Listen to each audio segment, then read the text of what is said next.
Atenção, radialistas de todo o Brasil.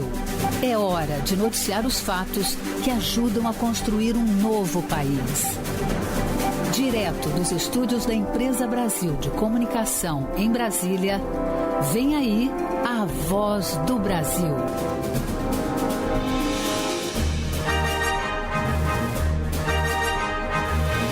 Em Brasília, 19 horas.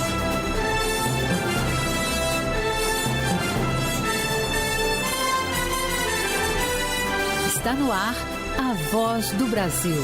As notícias do governo federal que movimentaram o país no dia de hoje. Boa noite.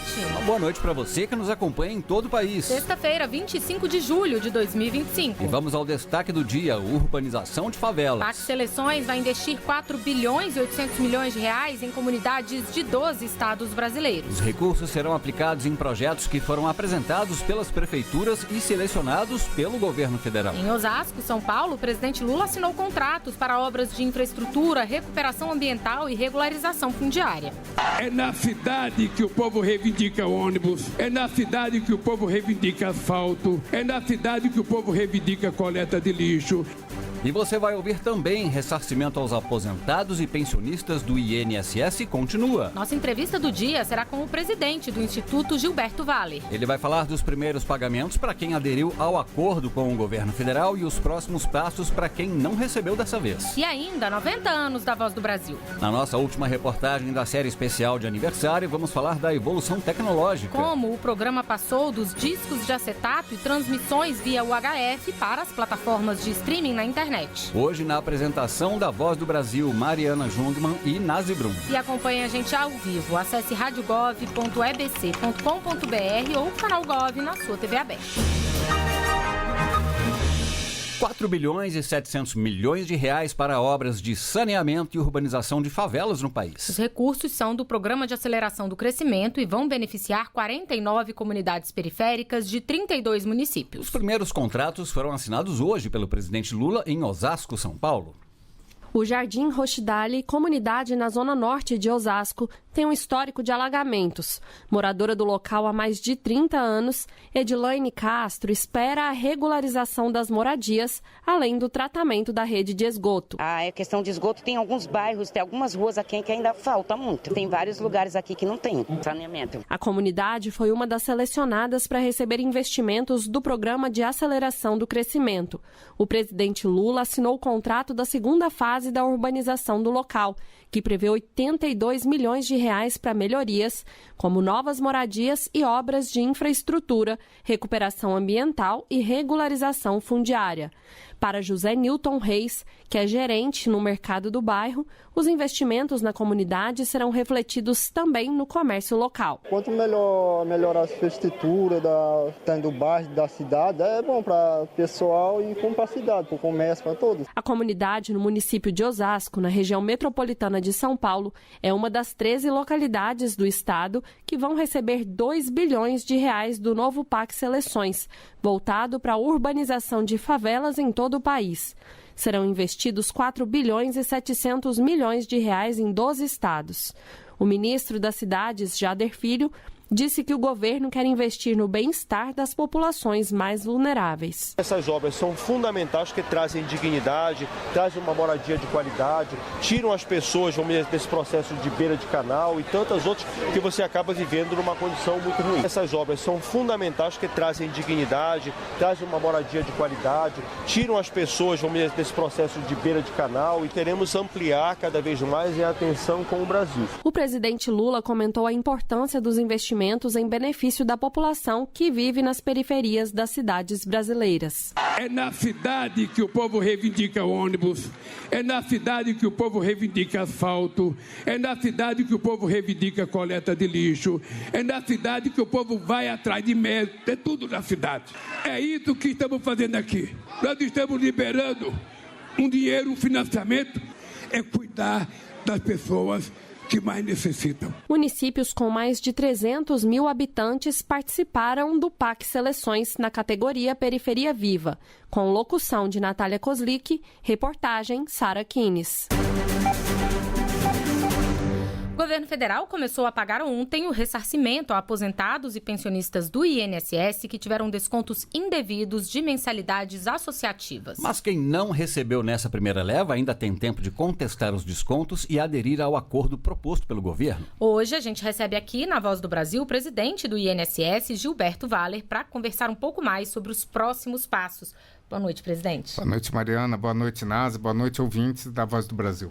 Presidente, ontem, então, foi o primeiro dia de ressarcimento, dos pensionistas, aposentados do INSS. Como é que está sendo essa etapa? Tem já algum balanço? Sim, na verdade, de ontem e hoje já 533 mil pessoas receberam esse valor e a gente já tem programado para o pagamento até dia 30 de julho, agora, na próxima quarta-feira, para totalizar 1.147.000 aposentados e pensionistas que foram vítimas desse golpe. Agora, presidente, como é que está a adesão a esses acordos aí? Nós tivemos até esse momento, até às 17 horas de hoje, 1.248.000 adesões, num total de 2.295.000 pessoas aptas a fazer o acordo. E quem são as pessoas aptas a fazer o acordo? Aquela que contestou o benefício, contestou o desconto, passou 15 dias úteis para a instituição responder e não respondeu nada. A partir do momento que venceu esse prazo sem contestação e a instituição também não fez o ressarcimento, abre a oportunidade para que essa pessoa faça a adesão ao acordo e venha receber na sua conta benefício. E o senhor explicou agora, então, que são 2.200.000 pessoas que já fizeram essa contestação, não tiveram resposta, da associação, então já estão aptas a fazer o acordo. Mas esse número pode subir ainda. Pode subir. Nós temos, até a data de hoje, também 4.800.000 pessoas que não reconheceram esse desconto. E daí inicia o processo com 15 dias úteis para a instituição responder. Vencido esse prazo, ela paga, ou então o INSS vai adiantar esse recurso para o nosso aposentado e pensionista. A ideia é que o aposentado e pensionista não fique no prejuízo. E por isso o INSS está fazendo esse pagamento administrativo. Agora, presidente, o pensionista e o aposentado, que ele tiver aí o desconto indevido, ele também pode ser alertado pelos bancos de que isso aconteceu? Como é que esse canal vai funcionar? Isso, na verdade, o que a gente quer é não deixar nenhum aposentado para trás. Estamos aumentando a forma de comunicação. O que a nossa ideia é que esses 2.295.000 aposentados e pensionistas façam a adesão de maneira imediata, para poder receber rapidamente esse valor. Então, a gente vem comunicando por vários meios, pelo aplicativo do Meu INSS. Ontem, a gente começou a fazer o aviso nas instituições financeiras. Hoje, a gente começou a fazer o pagamento dos benefícios previdenciários e o banco já avisa no seu extrato, olha, você fez o pedido, você pode aderir para esses 1.100.000 ainda que não aderiram.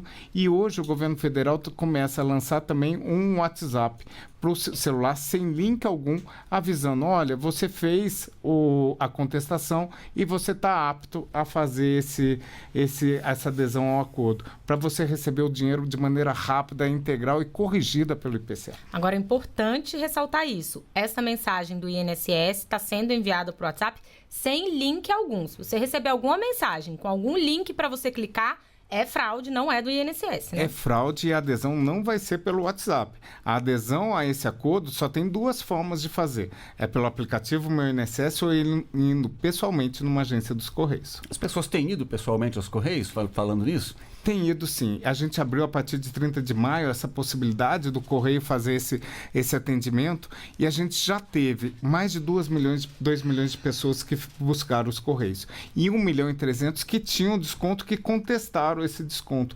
Esse é um número bem significativo, é um número que representa quase 30% do nosso público total de contestações. Agora, a gente falou antes, que o número de pessoas aptas a aderir ao acordo ainda pode subir, porque elas ainda podem, elas já fizeram algumas contestações e a gente está nos prazos para aguardar as associações. Agora, mesmo que o governo já tenha começado a realizar o reembolso, ainda é possível contestar o pagamento das mensalidades? Exatamente. O sistema de contestação fica aberto até no mínimo 14 de novembro. Então, até no mínimo 14 de novembro, o nosso aposentado e pensionista pode consultar para verificar se teve algum desconto e iniciar o processo de cobrança da instituição. Agora, presidente, para deixar bem claro, quem já entrou na justiça contestando esse valor, ele pode aderir ao acordo proposto pelo governo? Como é que esse beneficiário deve fazer? Se ele ainda tem uma ação em curso ou ele não recebeu via judicial, ele pode fazer a adesão ao acordo. E daí temos duas formas. Se ele ingressou com a ação antes de 23 de abril, ele faz o acordo, desiste da ação e o INSS vai inclusive pagar 5% de honorários advocatícios para o seu advogado. Se foi a partir de 24 de agosto, a gente simplesmente homologa aquele acordo, desiste da ação e recebe o valor administrativamente. Agora, presidente, para quem ainda possa estar um pouco perdido nessa história, vamos relembrar o que foi que aconteceu? Como é que esses descontos ocorreram de maneira irregular, se isso está em investigação e se teve a associação que conseguiu comprovar a autorização desses documentos. Na verdade, o que ocorre? Isso começou a ser descoberto através da operação sem desconto, realizada pelo governo federal por meio da Controladoria Geral da União e pela Polícia Federal, que verificou que descontos indevidos foram feitos nas contas dos nossos aposentados e pensionistas desde 2019. Verificado isso, verificou-se que havia um grande esquema com pagamento de propina, alguns agentes públicos, instituições fantasmas, e o INSS verificou que aquilo poderia gerar um prejuízo para 4 milhões e 100 mil pessoas. O INSS resolveu abrir a questão do questionamento dos valores descontados a partir do dia 14 de maio, possibilitando que todos 9,3 milhões de pessoas que tiveram desconto pudessem questionar aquele valor, que a instituição fosse obrigada a juntar essa documentação. E a gente está fazendo um grande pente fino. 43 instituições estão sendo analisadas pelo próprio segurado, verificando se aquele desconto foi devido ou não. Bom, nós conversamos com o Gilberto Valler, que é presidente do INSS. Presidente, obrigado pela entrevista aqui, à Voz do Brasil e aos esclarecimentos aos ouvintes. Eu que agradeço, boa noite a todos e tenham um bom final de semana.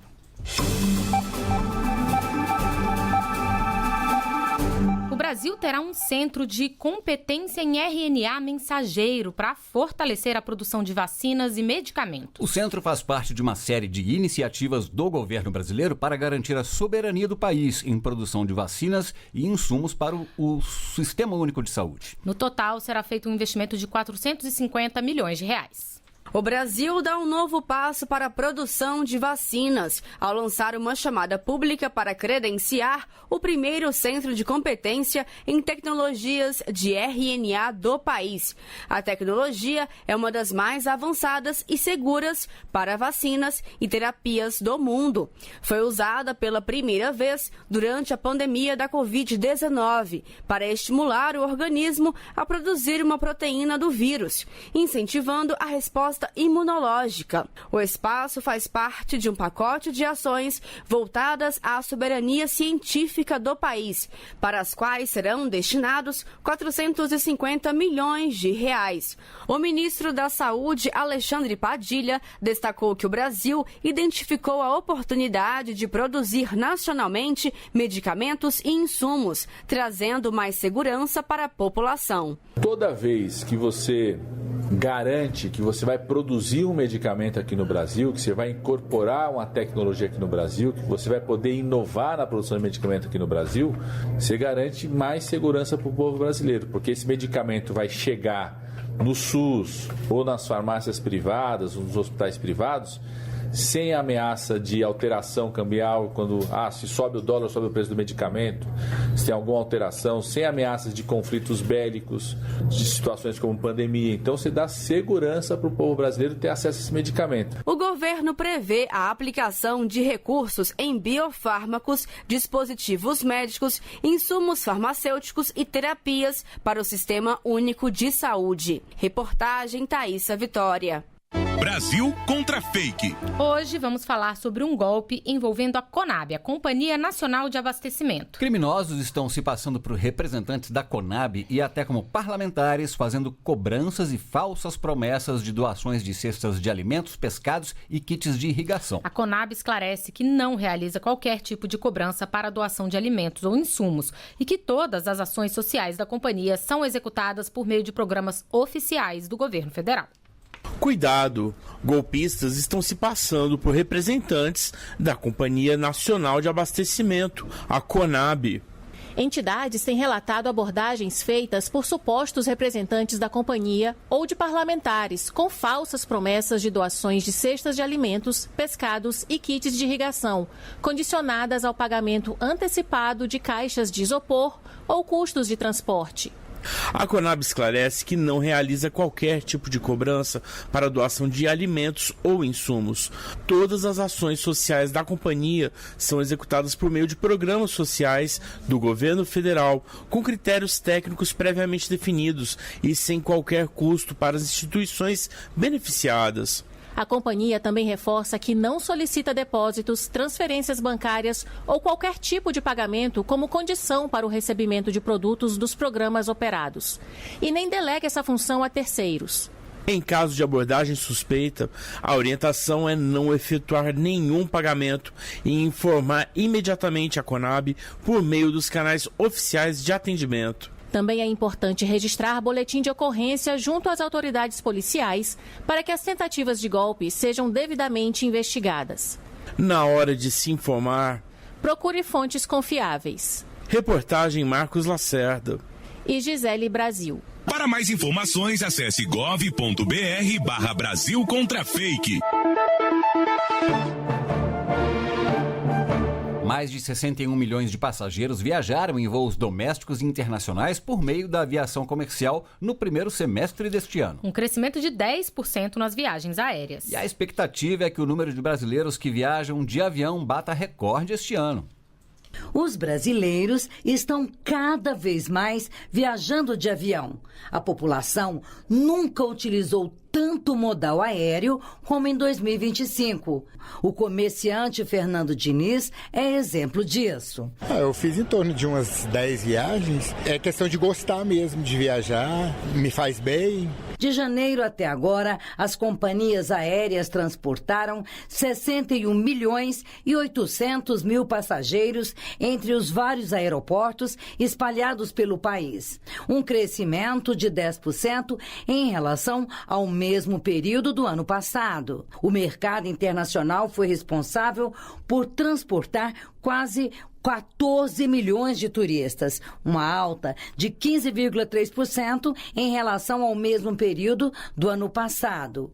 E em voos nacionais, o crescimento foi de 8,6%, com a movimentação de 48 milhões de pessoas. De acordo com o governo, os resultados indicam um cenário positivo para os próximos meses de 2025, como garante Daniel Longo, diretor de outorgas e políticas regulatórias do Ministério de Portos e Aeroportos. Nós temos um cenário positivo e com boa perspectiva para os próximos meses. Os investimentos que o governo federal vem fazendo na aviação civil, com melhoria de infraestrutura de aeroportos, apoio institucional a companhias aéreas, e tem surtido um efeito relevante na ponta, permitindo que mais brasileiros viajem, usem o transporte aéreo e contribuam com o desenvolvimento do país. De acordo com dados da ANAC, a Agência Nacional de Aviação Civil, entre os aeroportos mais movimentados do país, o melhor desempenho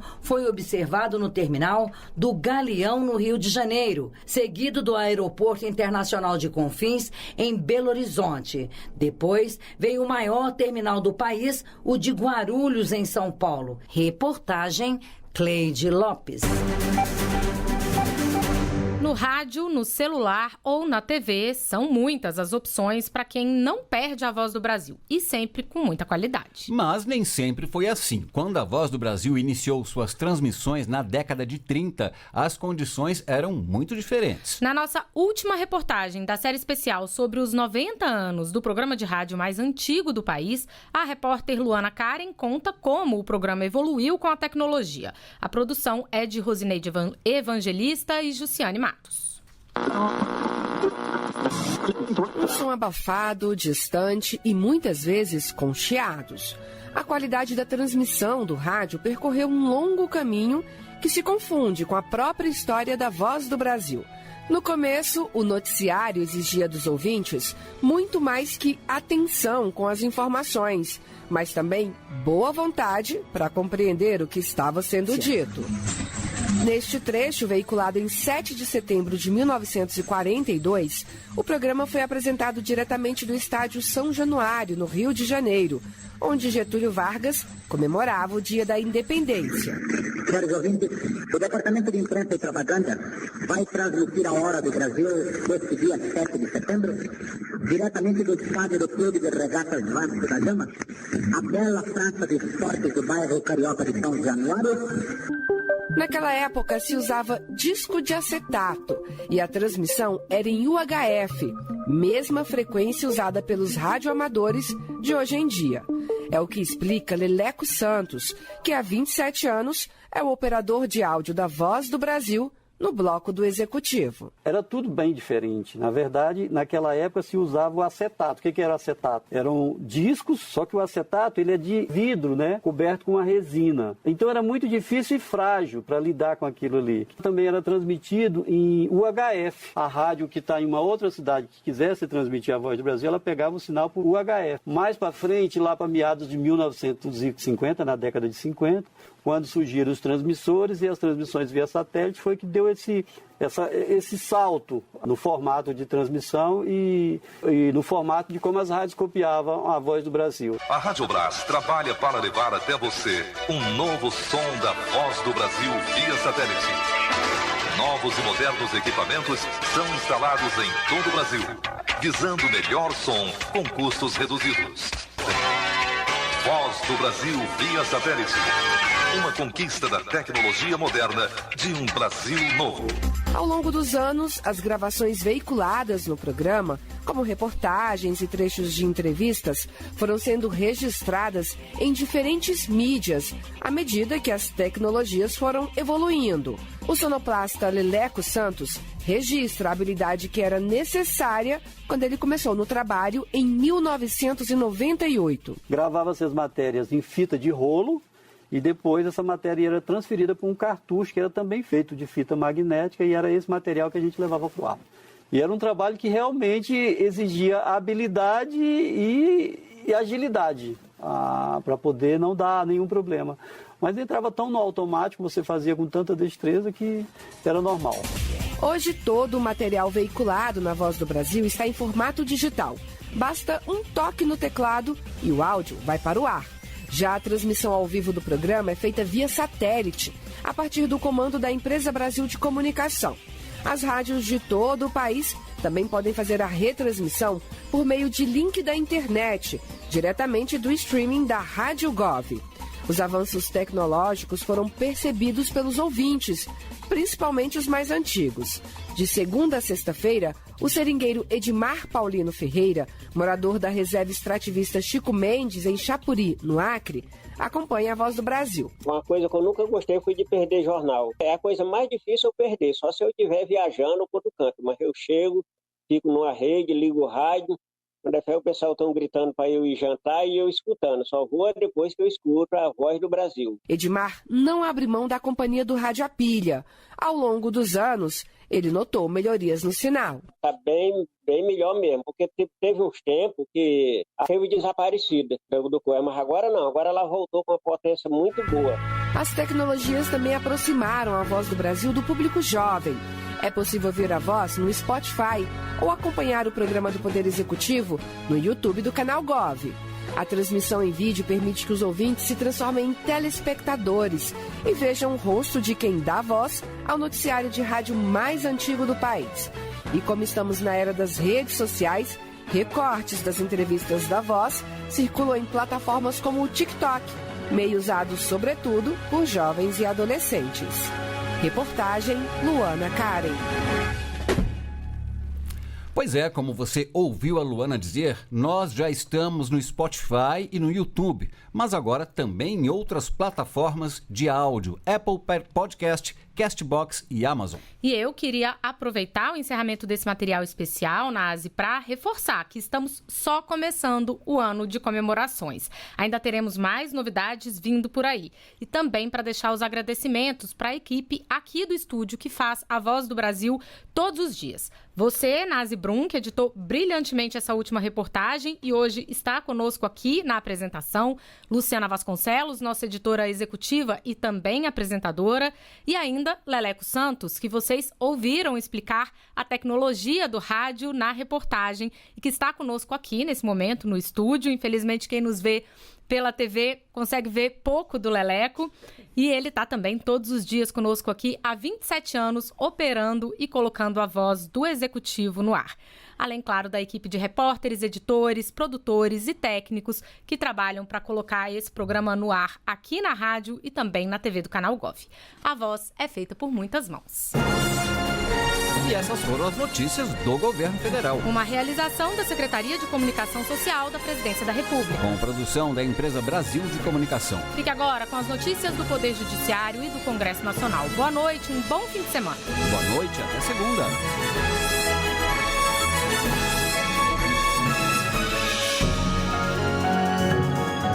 A Voz do Brasil. Governo Federal.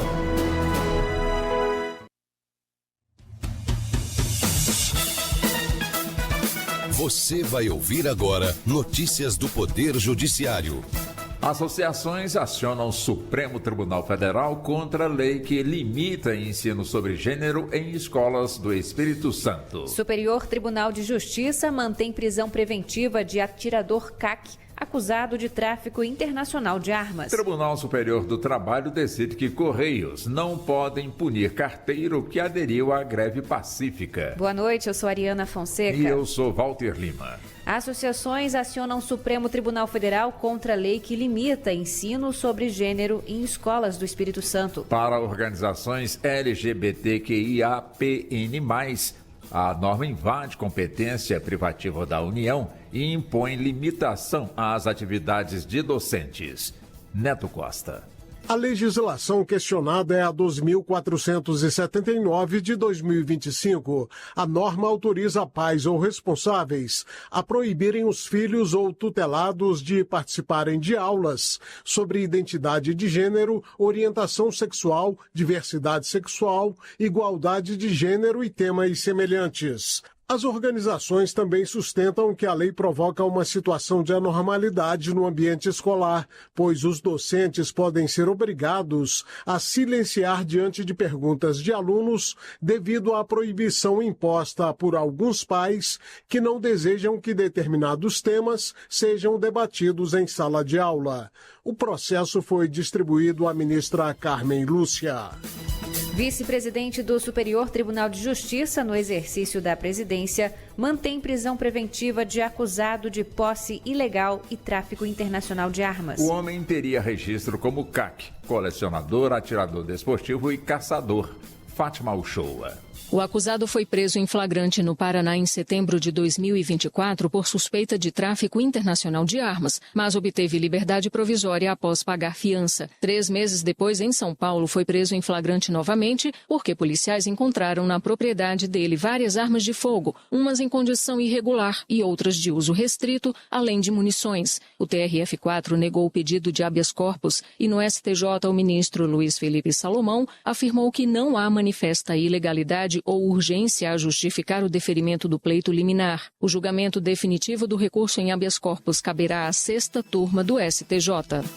O Tribunal Regional Eleitoral de Mato Grosso do Sul promoveu mais uma ação de atendimento eleitoral prioritário. A iniciativa amplia o acesso de pessoas com deficiência aos serviços da Justiça Eleitoral. Beatriz Souza. A ação teve foco no atendimento de eleitores com mobilidade reduzida, transtorno do espectro autista ou outras deficiências. As pessoas puderam tirar a primeira via do título, mudar o local de votação, alterar dados cadastrais e resolver pendências, garantindo que todos os cidadãos tenham os direitos respeitados de forma igualitária com atenção às necessidades específicas. Tribunal Superior do Trabalho decide que Correios não podem punir carteiro que aderiu à greve pacífica. Suspensão de 20 dias foi anulada por falta de prova de conduta abusiva. Anderson Conrado. A 3ª turma do Tribunal Superior do Trabalho rejeitou o recurso da Empresa Brasileira de Correios e Telégrafos contra a decisão que anulou a suspensão de um carteiro por participar de greve. Para o colegiado, sem prova de excesso individual, a penalidade foi indevida. A decisão foi unânime. Justiça Federal condena 7 pessoas por sonegação milionária de impostos em Jales, São Paulo. A denúncia foi apresentada pelo Ministério Público Federal. Vanessa Pereira. O caso foi descoberto em 2006, durante a Operação Grandes Lagos. Segundo a denúncia, as 7 pessoas faziam parte de um mega esquema de sonegação de impostos que usava empresas de fachada, documentos falsos e manobras contábeis para suprimir o pagamento de impostos e driblar a fiscalização. Ao todo, cerca de 3 empresas coligadas foram beneficiadas. Estima-se que mais de 65 milhões de reais foram sonegados. Os réus foram condenados a penas que variam de 5 a 6 anos de prisão em regime inicial semiaberto. Você acompanha outras notícias do Judiciário em 104,7 FM para o Distrito Federal e em torno. Ou pelo canal 1.3 da TV aberta em Brasília. Ouça também pelo TuneIn de qualquer lugar do mundo. E baixe agora o TV Justiça Mais, disponível na loja de aplicativos do seu celular. Uma boa noite. Bom fim de semana e até segunda-feira. Notícias do Poder Judiciário, uma produção da Rádio Justiça, Supremo Tribunal Federal.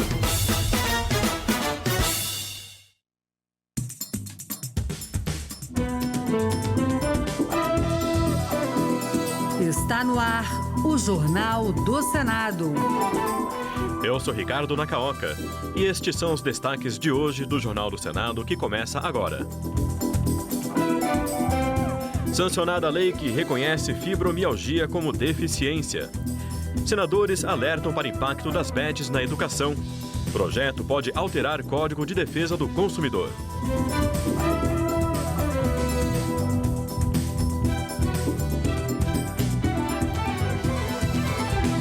Boa noite. A fibromialgia agora é reconhecida por lei como uma deficiência, mas para que ocorra a equiparação, será necessária a avaliação de cada caso por equipe multidisciplinar. Um dos objetivos da norma é garantir direitos como auxílio-doença, aposentadoria por invalidez, pensão por morte e até isenção de impostos na compra de carros novos. Os detalhes com o repórter Pedro Pincer. Quem tem fibromialgia passará a ser considerado pessoa com deficiência a partir de janeiro de 2026. E vai usufruir de políticas públicas específicas, como cotas em concursos públicos. A lei foi sancionada sem vetos pelo presidente Lula. A fibromialgia é uma síndrome caracterizada por dores nos músculos e nas articulações, entre outros sintomas, como tontura, fadiga, ansiedade e depressão. Para o relator, senador Fabiano Contarato, do PT do Espírito Santo, essa equiparação poderá assegurar direitos, tais como auxílio-doença, aposentadoria por invalidez, pensão por morte, benefício de prestação continuada e até isenção de impostos na compra de carros novos. Ao equiparar os direitos das pessoas com fibromialgia aos das pessoas com deficiência, nós vamos dar um passo importante para garantir dignidade, inclusão e acesso a políticas públicas fundamentais de caráter nacional. Em algumas unidades da federação, a pessoa com fibromialgia já pode ser considerada pessoa com deficiência, a exemplo do Distrito Federal, que aprovou uma norma sobre o assunto em 2024. Com a nova lei, a prática será agora adotada em todo o país.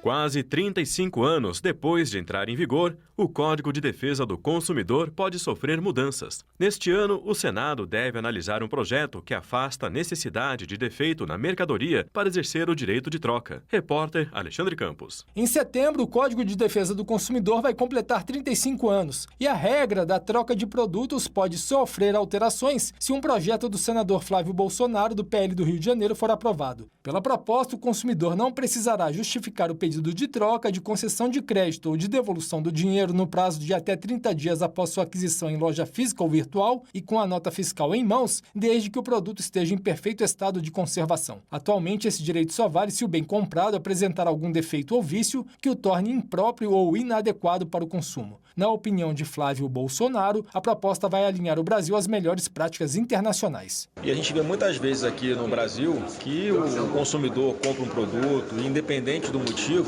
ele poderia ir lá trocar na loja, com comprovante de compra. O projeto é nessa linha de permitir que o consumidor brasileiro possa, por exemplo, quando vai nos Estados Unidos, volta lá no ano seguinte, se ele levar a nota fiscal e o produto intacto, ele consegue trocar. Por que a gente não pode também fazer a mesma coisa aqui? A proposta ainda amplia de 7 para 30 dias o prazo para o consumidor desistir de contratos firmados fora do estabelecimento comercial, ou seja, pela internet, telefone ou em domicílio. Uma proposta aprovada pela Câmara dos Deputados amplia o sistema de alerta imediato de desaparecimentos. A medida deve ser analisada a partir de agosto. Repórter Lana Dias. O Senado deve analisar no segundo semestre o projeto que amplia o sistema de alerta imediato em caso de desaparecimento de crianças e adolescentes, idosos e pessoas com deficiência. Hoje, a comunicação sobre o sumiço é feita apenas nos casos de menores. Pelo texto, a notificação do desaparecimento deverá ser repassada às empresas de telefonia móvel, que terão de enviar o alerta imediato e gratuito aos usuários da região. No ano passado, a Comissão de Direitos Humanos aprovou um projeto similar. A senadora Damares Alves, do Republicanos do Distrito Federal, defendeu a utilização de diversos meios na divulgação dos alertas. Destaca-se ainda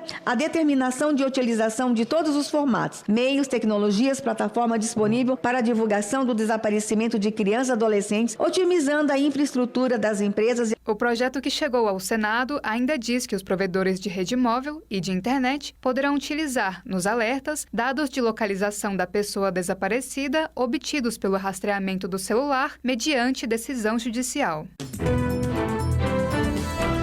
Senadores alertam para o impacto das apostas online na educação e na renda das famílias mais pobres. Um estudo revela que jovens adiaram o início do ensino superior por causa dos jogos. Repórter Henrique Nascimento. Uma pesquisa aponta que 34% dos jovens entre 18 e 35 anos adiaram o ingresso na faculdade neste ano por causa de gastos com apostas online. O problema afeta principalmente as classes mais baixas. A Maria Alves começou a apostar por influência de amigas e perdeu o controle. No começo eu ganhei muito dinheiro. Ontem eu joguei, perdi tudo, não ganhei nada. Botei 50, comecei a ganhar, depois perdi tudo. O senador Humberto Costa, do PT de Pernambuco, destacou que os alunos matriculados também são prejudicados com as apostas online. 14% dos jovens de 18 a 35 anos que estão no ensino superior já atrasaram o pagamento da mensalidade do curso ou tiveram que trancar a graduação por causa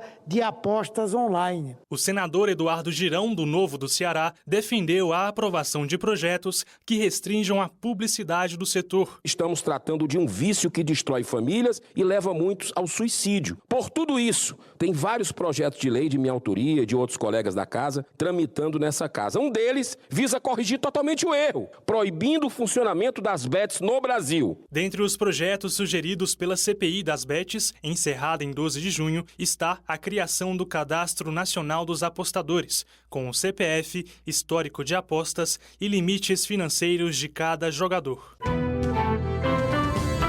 Hoje, 25 de julho, é Dia Internacional da Mulher Negra Latino-Americana e Caribenha. E no Brasil, é dia de Teresa de Benguela, liderança do Quilombo do Cariterê, em Mato Grosso. A reportagem é de Marcela Diniz. Africana, escravizada e traficada, provavelmente via portos de Benguela, na Angola, daí o nome pelo qual ficou conhecida, Teresa chegou ao Brasil no século XVIII, não se sabe exatamente em que ano. São de 1748 os primeiros registros da existência do Quilombo do Cariterê, liderado por ela durante 2 décadas, até 1770, quando foi duramente atacado. Documentos escritos por vereadores de Vila Bela, então capital de Mato Grosso, contam um pouco do estilo de governar da rainha Teresa do Cariterê. Governava esse quilombo a modo de parlamento, tendo para o conselho uma casa destinada para a qual, em dias assinalados de todas as semanas, entravam os deputados, sendo de maior autoridade, tipo por conselheiro, José Piolho, Anais de Vila Bela, 1770. Para Auxileia Torres, do Quilombo Calunga, em Goiás, Tereza de Benguela é força ancestral presente. Tereza de Benguela está dentro de cada uma das mulheres, seja a que está trabalhando em casa, seja a que está trabalhando na roça, seja a que está liderando projetos. Ela está dentro de cada uma de nós que estamos resistindo diariamente dentro dos quilombos. O Dia Nacional de Tereza de Benguela e da Mulher Negra foi criado por lei em 2014, a partir de um projeto apresentado 5 anos antes pela então senadora Séries Lessarenko, de Mato Grosso.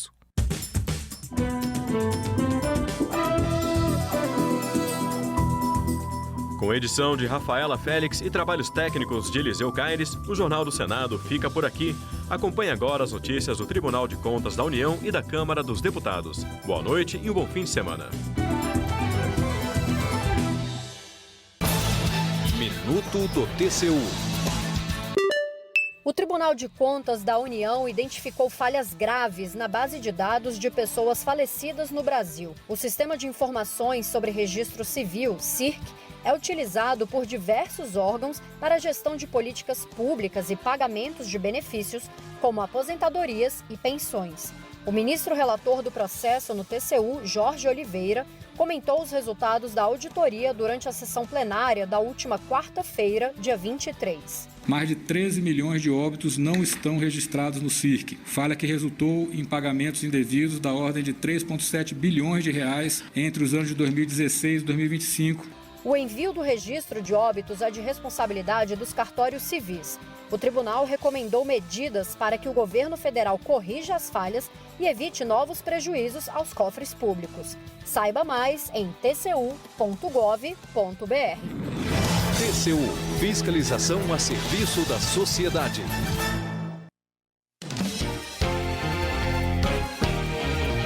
Jornal Câmara dos Deputados. Câmara reconhece obra de Lia de Itamaracá como manifestação cultural. Deputados garantem licença maternidade de 120 dias a atletas profissionais. Pessoas com autismo poderão usar vagas exclusivas em estacionamentos. Boa noite. Proposta aprovada na Câmara dá direito às pessoas com transtorno do espectro autista usarem as vagas reservadas para pessoas com deficiência nos estacionamentos com mais de 100 vagas. Saiba mais sobre o assunto na reportagem de Isadora Marinho. Foi aprovado pela Comissão de Constituição e Justiça da Câmara dos Deputados projeto de lei que determina a fixação do símbolo internacional do autismo nas vagas reservadas a pessoas com deficiência. O símbolo internacional do TEA, transtorno do espectro autista, é um laço estampado com um quebra-cabeça colorido. Pela proposta aprovada, a futura regra valerá para shopping centers e estabelecimentos públicos que disponham de mais de 100 vagas de estacionamento. Segundo o texto, a comprovação do direito ao uso da vaga reservada ocorrerá com a apresentação da carteira de identificação da pessoa com transtorno do espectro autista, sendo dispensada a exigência de qualquer outra comprovação ou autorização para o uso da vaga. O projeto original previa que 2% das vagas dos estacionamentos com mais de 100 lugares fossem destinadas às pessoas com transtorno do espectro autista. Por recomendação do relator, deputado Diego Garcia, do Republicanos do Paraná, a versão aprovada foi a da Comissão de Defesa dos Direitos das Pessoas com Deficiência. O novo texto determina que os shoppings e estabelecimentos públicos que disponham de mais de 100 vagas de estacionamento deverão afixar o símbolo internacional do autismo em todas as placas de vagas especiais, para incluir pessoas com TEA, com qualquer grau de suporte entre os beneficiados. O deputado Diego Garcia defendeu o avanço das políticas públicas. Com o avanço da saúde, da ciência, o acesso aos especialistas, vem crescendo o número de pessoas com o diagnóstico de transtorno do espectro autista. E, ao mesmo tempo, as políticas públicas, a legislação, ela precisa acompanhar esses avanços. A proposta que determina a fixação do símbolo internacional do autismo nas vagas de estacionamento para pessoas com deficiência, aprovada também pela Comissão de Desenvolvimento Urbano, seguirá para o Senado, a menos que haja recurso para análise do plenário da Câmara. Da Rádio Câmara de Brasília, Isadora Marinho. Saúde. Maria Rosas, do Republicanos de São Paulo, celebra a aprovação de lei que garante mais qualidade de vida para pessoas com TEA, o transtorno do espectro autista. A deputada destaca a iniciativa que assegura terapia nutricional pelo SUS para crianças e adolescentes com dificuldades alimentares. Uma conquista que garante o direito à terapia nutricional pelo SUS para pessoas com TEA. Isso é muito importante porque mais da metade das crianças e adolescentes autistas tem dificuldade para se alimentar. Essas dificuldades podem prejudicar o crescimento, a saúde e o desenvolvimento delas. Com essa medida, o SUS vai oferecer atendimento especializado para ajudar nessas questões, trazendo mais saúde e qualidade de vida para essas famílias. Maria Rosas também ressalta o projeto que flexibiliza a jornada de trabalho de mães e cuidadores de pessoas com deficiência, fortalecendo a inclusão e garantindo condições dignas para quem dedica a vida ao cuidado. Raymond, do PT do Rio de Janeiro, defende a aprovação de projeto que garante prioridade a idosos com 80 anos ou mais no acesso a leitos de UTI em unidades privadas de saúde. Relator da matéria, ele afirma que o objetivo é fortalecer o compromisso do Estado com o cuidado da população mais velha. Essa é uma medida importantíssima para nós, porque nós sabemos que cuidar da população idosa é um dever de todos nós. Aqueles e aquelas que fizeram tanta coisa, que construíram esse país, não podem ficar abandonados. É preciso cuidar de quem veio antes de nós, porque isso é um dever. E o Estado brasileiro tem que se comprometer com isso. Esse projeto deve ser aprovado e nós vamos perseguir para que ele seja aprovado muito rapidamente. Raymond informa que a proposta segue agora para outras comissões antes de ir a plenário. O deputado alerta para o aumento da população idosa no Brasil e no mundo, destacando a urgência de políticas públicas que ampliem a rede de cuidados para essa faixa etária. Segurança Pública.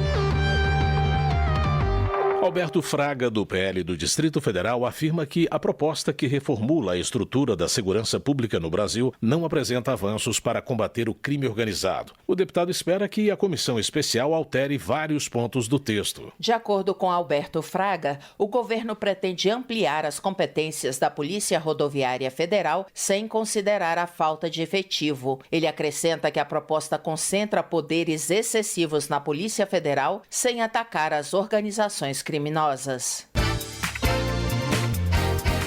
Comissão aprova a permissão para acordo de não persecução penal em ações anteriores ao pacote anticrime. Entenda na reportagem de Paula Moraes. Uma proposta aprovada pela Comissão de Constituição e Justiça da Câmara dos Deputados permite acordos de não persecução penal em ações penais anteriores ao chamado pacote anticrime, lei aprovada pelo Congresso em 2019. O pacote anticrime criou a possibilidade de acordo de não persecução penal para crimes sem violência ou grave ameaça e com pena mínima inferior a 4 anos. O objetivo é evitar o processo judicial tradicional, mas para isso o investigado deverá confessar o crime, reparar o dano e prestar serviços à comunidade, entre outros pontos. O texto aprovado estabelece que nas ações penais em curso antes da vigência da lei, os acordos de não persecução são viáveis desde que ainda não haja sentença e que sejam solicitados pela defesa na primeira oportunidade de manifestação nos autos.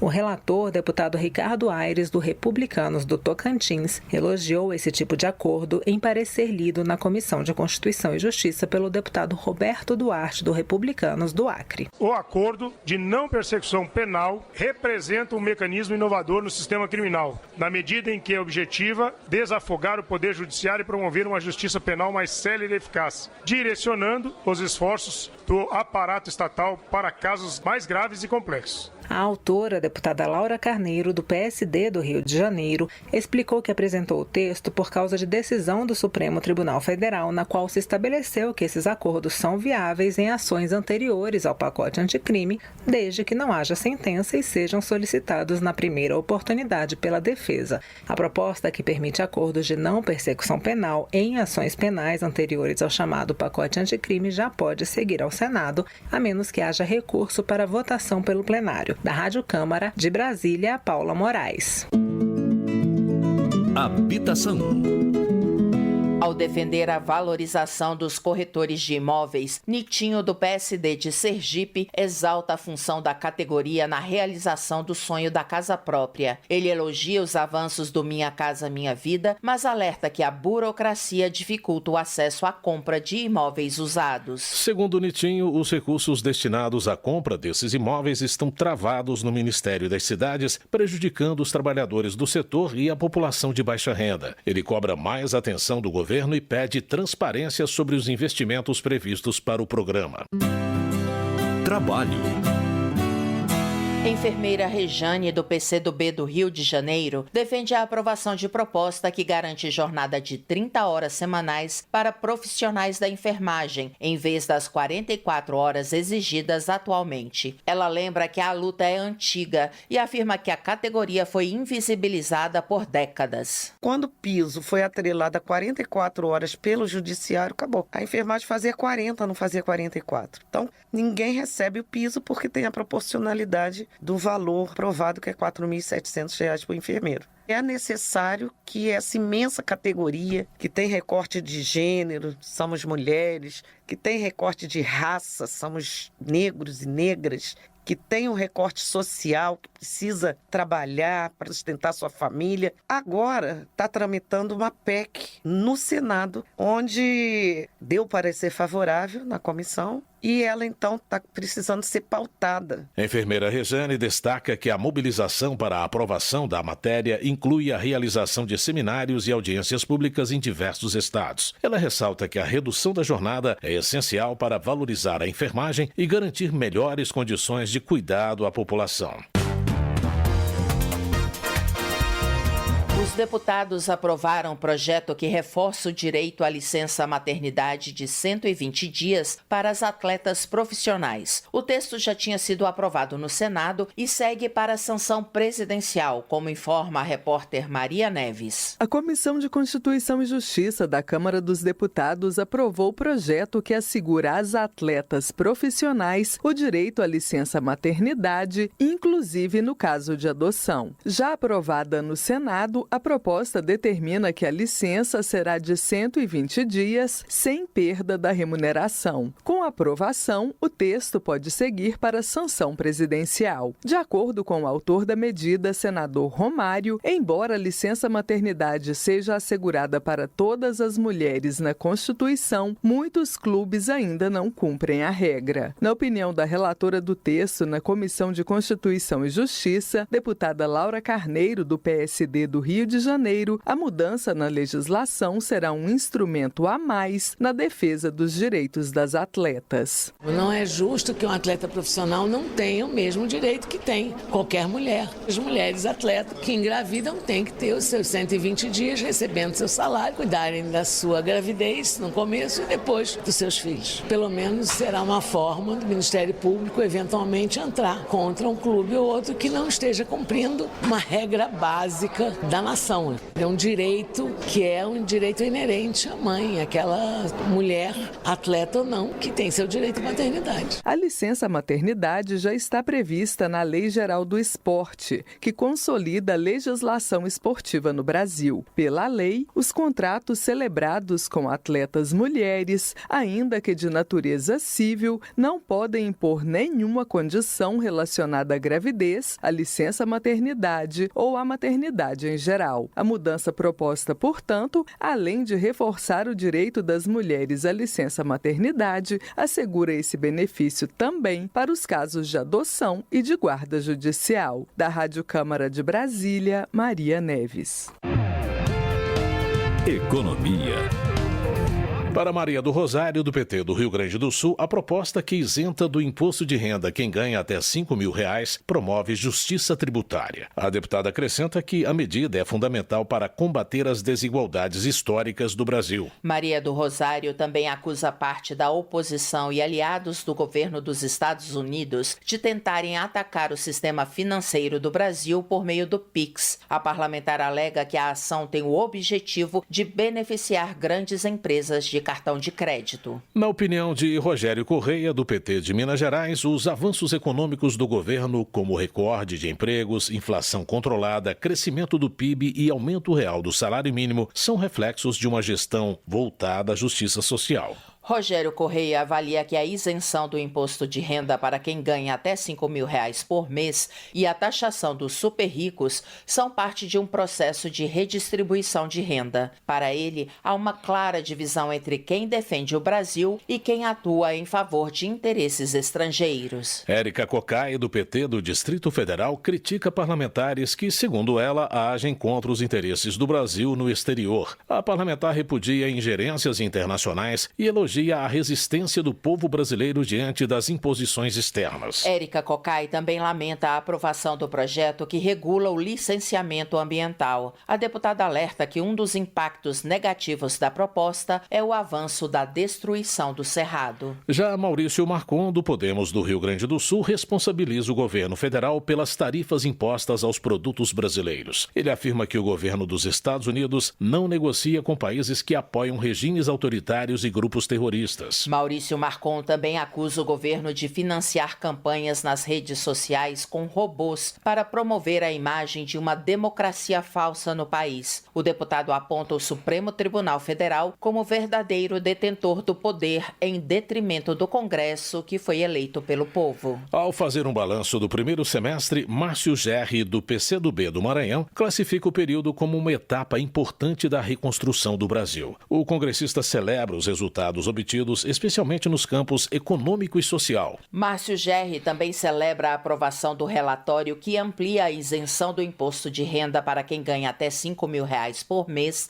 na comissão especial. Ele exalta a condução política do governo e critica quem se alinha a interesses estrangeiros. Após o ministro do Supremo Tribunal Federal, Alexandre de Moraes, decidir pela manutenção do decreto do Executivo sobre o aumento do IOF, Coronel Crisóstomo, do PL de Rondônia, avalia que a vontade do Congresso foi desrespeitada pelos outros poderes da República. Coronel Crisóstomo também responsabiliza o presidente Lula pelas sanções impostas pelos Estados Unidos aos produtos brasileiros. O parlamentar alega que a aproximação do Brasil a regimes autoritários prejudica as relações diplomáticas. Segundo Luiz Lima, do Novo do Rio de Janeiro, Lula não pode ser comparado a Getúlio Vargas porque Vargas defendia a industrialização e jamais confrontaria os Estados Unidos. O deputado afirma que Lula expõe o Brasil a prejuízos diplomáticos e econômicos por políticas mal conduzidas. Luiz Lima também avalia que a proposta de isenção de imposto de renda não pode ser aprovada sem antes uma correção do salário mínimo. Segundo o parlamentar, o Brasil possui um dos menores salários da América do Sul, o que compromete o poder de compra da população. Previdência.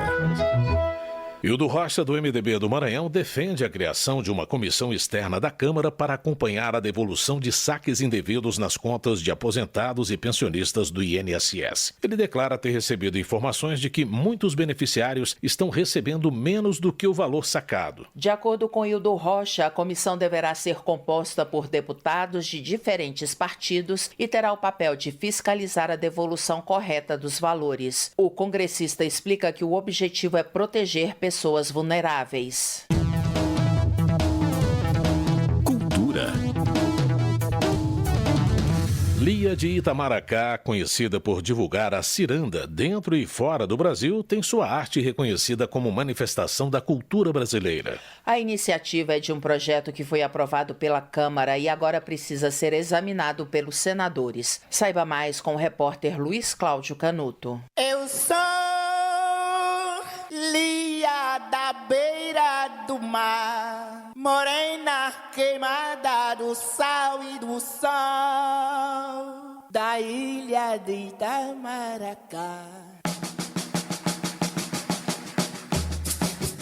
No Nordeste, a ciranda é uma expressão que une música, poesia e dança de roda. Em Pernambuco, existe uma rainha da ciranda, Maria Madalena Correia do Nascimento, a Lia de Itamaracá, que é organizadora do Centro Cultural Estrela de Lia e teve seu trabalho reconhecido pelo IPHAN, Instituto do Patrimônio Histórico e Artístico Nacional. A ciranda do Nordeste foi reconhecida como Patrimônio Cultural do Brasil em agosto de 2021 e em 2023 pelo Conselho Consultivo do Patrimônio Cultural do IPHAN, que deu um diploma às cirandeiras. Agora, outra valorização vem da Câmara dos Deputados. A Comissão de Constituição e Justiça aprovou projeto que reconhece a obra artística de Lia de Itamaracá como manifestação da cultura brasileira. A autora da proposta é a deputada Maria Reis, do Solidariedade de Pernambuco. Para a gente manter a tradição de Lia, manter a tradição da cultura,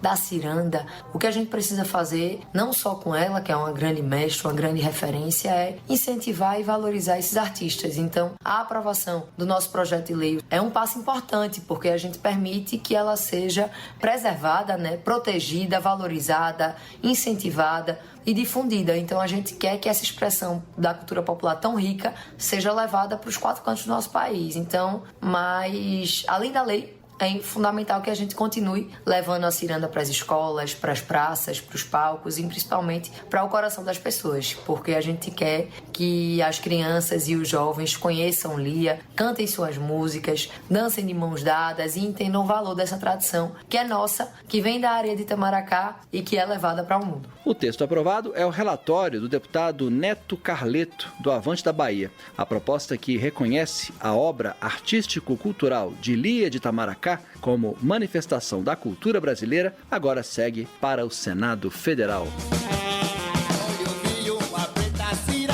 Da Rádio Câmara de Brasília, Luiz Cláudio Canuto. Homenagem. A Força Aérea Brasileira realizou no dia 16 deste mês a cerimônia militar alusiva aos 80 anos do retorno dos combatentes brasileiros que lutaram na Segunda Guerra Mundial.